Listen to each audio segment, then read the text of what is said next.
Tamil Nadu now. 8 standard textbooks in the state are under the scanner. These are books under the Samachir Kalvi system or the common education system.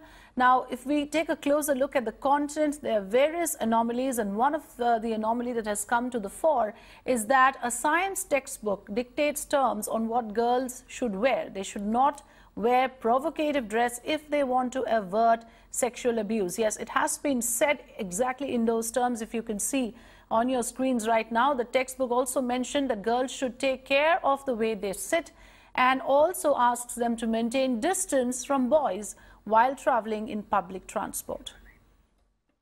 Shilpa joining us live on this. Shilpa, now this is an expose, but then we are told that this is a textbook that has been in circulation for a very long time.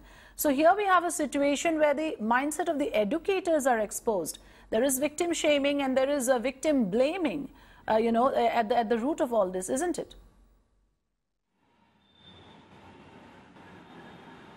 Absolutely, because this is an extremely sexist content that has been put out in this class 8 science textbook, because here they're asking the girls not to wear provocative dresses and to maintain distance from the opposite sex while they're using public transport. So clearly there is some kind of victim blaming and victim shaming that's happening here.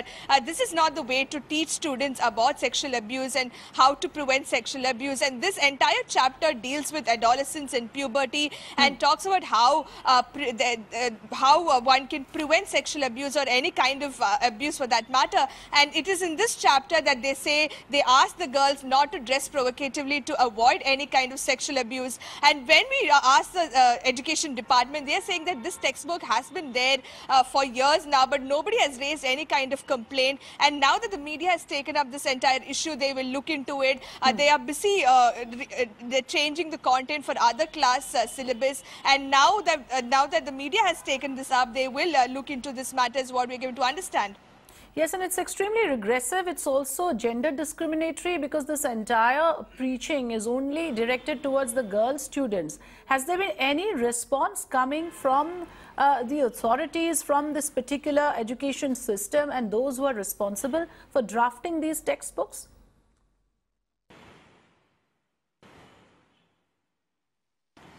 Well, that's what we've been asked. We've asked the education department, and they say that this textbook has been there for many years now, but nobody has raised any objection with respect to the content of the textbook. But they're saying that now that this issue has come to the forefront, they will look into it. But again, no promises made as to whether this will be changed or no. They simply said that they will look into it. As of now, they're saying they're busy changing the syllabus of other class textbooks. So once that is done, they might look into it, is what the authorities are telling us. But clearly this is not the way to teach students about sexual abuse, because this is in fact asking the girls and telling them that they are responsible and they have to take precautions to prevent themselves from any kind of sexual abuse, and that's completely unacceptable. It's an imposition on individuals' personal freedom, which is also unconstitutional. We will continue to focus on this issue. Thanks for joining us, Shilpa, with your inputs.